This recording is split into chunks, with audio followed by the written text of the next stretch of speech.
بسم الله الرحمن الرحیم. د هرات ملي ټلویزیون معزز لیدونکو په سلامونه مو هرکلی کوم. نن پنځنۍ پنجشنبه د 1445 هجري سپوږمیز کال د ربیع الثاني 25 نیټه ده چې د 1402 د لړم د 13 نیټې سره سمون خوري. ستاسو پام د دې مهال خبري ټولګي ته راګرځوم. په سر کې د څو خبرونو سرټکي.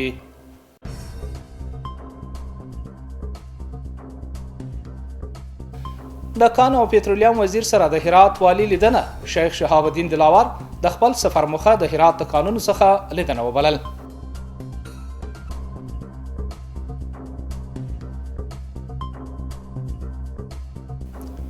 د هرات ښاروالۍ او جامع پوهنتون ترمنځ د همکارۍ د هوکړلیک لاسلیک کېدل. د دې دوو ارګانونو ترمنځ علمي او کلتوري همکارۍ ترسره کیږي.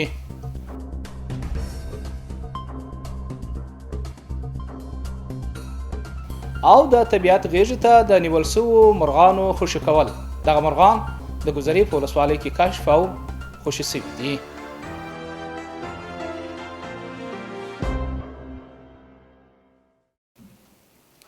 او اوس هم پام وکړئ بشپړ خبرونو ته. د قانونو او پټرولیم وزارت سرپرست شیخ شهاب الدین دلاور هرات ته د خپل سفر په ترڅ کې د هرات والی شیخ الحدیث مولانا نور احمد اسلام جار سره لیدنه وکړه. د هرات والی شیخ الحدیث مولانا نور احمد اسلام جار په دغه لیدنه کې چې د هرات ټولو سیمه ییزو ادارو مشرانو په حضور کې ترسره شوه، هرات ته د شیخ شهاب الدین دلاور سفر څخه د هرکلي ترڅنګ د هرات اقتصادي موقف په اړه خبرې وکړې. هغه زیاته کړه چې هرات د هیواد په کچه یو له اقتصادي ولایتونو څخه دی او اړتیا شته چې مرکزي مسؤلین په ټولو څانګو کې ورته لا زیاته پاملرنه وکړي. بل خو هم د قانون او پټرولیم سرپرست وزیر شیخ شهاب الدین دلاور هرات ته د خپل سفر موخه د هرات د قانون څخه لیدنه او د سمنټو پروژې پیلول یاد کړل. هغه زیاته کړه چې دغه پروژې پیل سره به هرات کې مثبت اقتصادي بدلون راشي. هغه همدارس د قانون وضعیت ته پاملرنه او د هغو د رایستلو د کیفیت د څرنګوالي په موخه د قانون او پټرولیم ریاست په مشرۍ د نورو ریاستونو په ګډون یوه کمیټه هم جوړه کړه.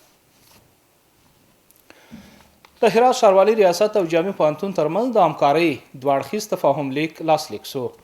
د هرات ښاروالۍ ریاست او جامع پوهنتون ترمنځ د همکارۍ دوه اړخیز تفاهم لیک د هرات ښاروال ملا عبدالرازق راشد، د ښاري حکومتولۍ رئیس استاد محمد جاوید معیار، د جامع پوهنتون رئیس ډاکټر میر محمد ایوبي، د جامع پوهنتون مشرتابه پلاوي او استادانو په حضور کې لاسلیک شو.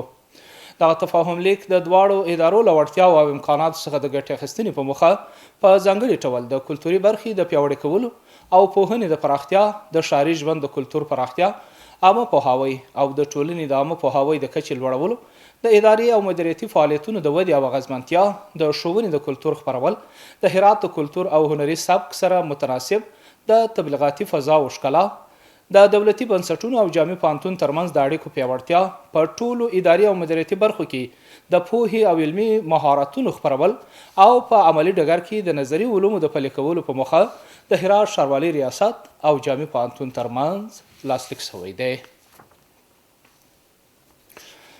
12 هغه صحرایي مرغان چې د خلکو د لوري نیول شوي وو بیرته د طبیعت غیږې ته ورستانه شوه. د هرات چاپیریال ساتنې رئیس حضرت علي ابدالي، د ولایت مقام ویاند مولوي نصر احمد الیاس او د هرات ملي راډیو تلویزیون امیر مولوي صدیق الله رشتین په حضور کې دغه شمیر مرغان د طبیعت غیږې ته ورخوشي شوه. دغه ارزښتناک وحشي ژوي د استخباراتو او چاپیریال ساتنې ریاستونو په همکارۍ خوشي شوي او دغه مرغان د ګذرې په ولسوالۍ کې کشف شوي وو. د چاپیریال ساتنې رئیس د خلکو څخه غوښتي چې وحشي مرغان او ژوي ښکار نه کړي او په دې برخه کې د اړوندو ادارو سره همکاري وکړي.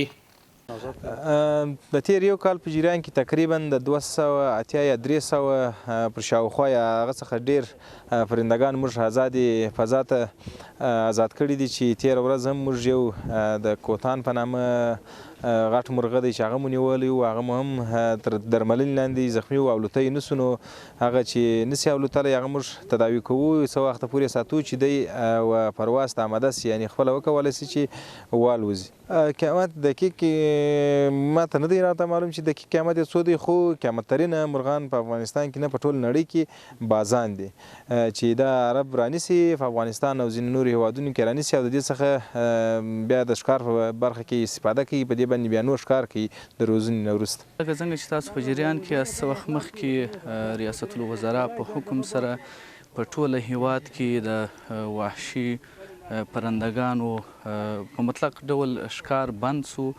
د هغه سره سم د هرات ولایت سیمه ییز مسؤلین او دغه بخش مسؤلین په دې هڅه کې دي تر اوسه چې د دې کار د ښکار مخنیوی وکړي. موږ ټولو هیوادوالو ته ډاډ ورکوو چې کله چې دا حکم سوی دی خصوصا محیط زیست ریاست په دې برخه کې ډېرې هڅې کړي دي تر څو د ښکار مخنیوی وکړي. تر ډېره حده پورې کار سوی دی. دا نن موږ د دې شاهدان یو چې 12 دانې بازان نن موږ ریاست محیط زیست نیولي دي چې دلته و طبیعت ته ازادیږي. د کوهستان په ولسوالۍ کې 624 تنو ته نقدي پیسې وویشل سوې. د هرات د کلو پراختیا ریاست مسؤلانو د ملګرو ملتونو د مشاورې دفتر د دې همکارۍ څخه مننه وکړه چې د دغه ولسوالۍ پر یاد شمېر کسانو یې 3,822,500 افغانۍ ویشلې دي. دغه کسانو 8.280 کاري ورځې تېرې کړې وې چې د کوهستان ولسوالۍ د ارباب نعیم د سهیلي بنیاد او ګلڅا پرمختیایي شورا په سیمه کې ترسره کړي دي. دغه پیسې د سړکانو شګې اچونې، کانالونو د پلچکانو پر جوړولو او محافظوي دیوالونو باندې لګېدلې دي. د یادونې وړ ده چې دغه پروژې خلکو ته د لنډمهاله کارموندنې په برخه کې اغېزمنې تمامیږي. په هرات کې د اسلامي امارت ځواکونو د لوري یوه اندازه نشه یي توکي کشف او وسوځول سوه. د هرات ولایت د رباطسنګي ولسوالۍ د چاردرې په سیمه کې د نشه یي توکو په وړاندې د مبارزې مدیریت ته منسوبینو د عملیاتو په پای کې 1800 کیلوګرامه اومان کشف او په هغه سیمه کې وسوځول سوه. د دې پیښې په تړاو 2 شکمن کسان نیول سوي او د امنیتي ځواکونو تر څار لاندې دي. او اوس هم د سبا ورځې د هوا حالات زموږ د همکار نایب حبیبي سره.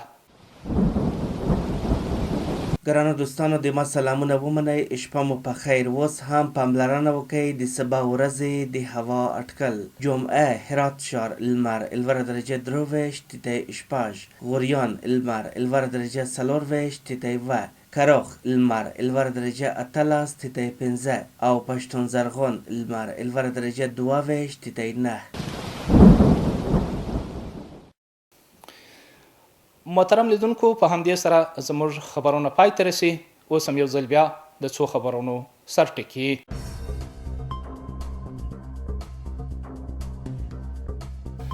د کان او پټرولیم وزیر سره د هرات والی لیدنه. شیخ شهاب الدین دلاور د خپل سفر موخه د هرات د قانون څخه لیدنه وبلل.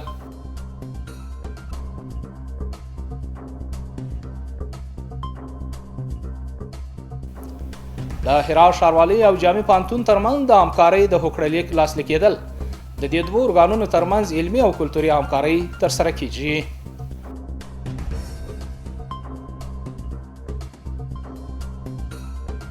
او د طبیعت غېږې ته د نیول شوو مرغانو خوشي کول. دغه مرغان د ګذرې په ولسوالۍ کې کشف او خوشي شوي دي.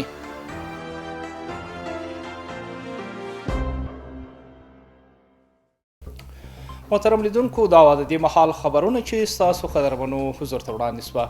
تر بیا مو په بښونکي الله سپارم. هر چیرې چې اوسئ نیکمرغه شپې ولرئ.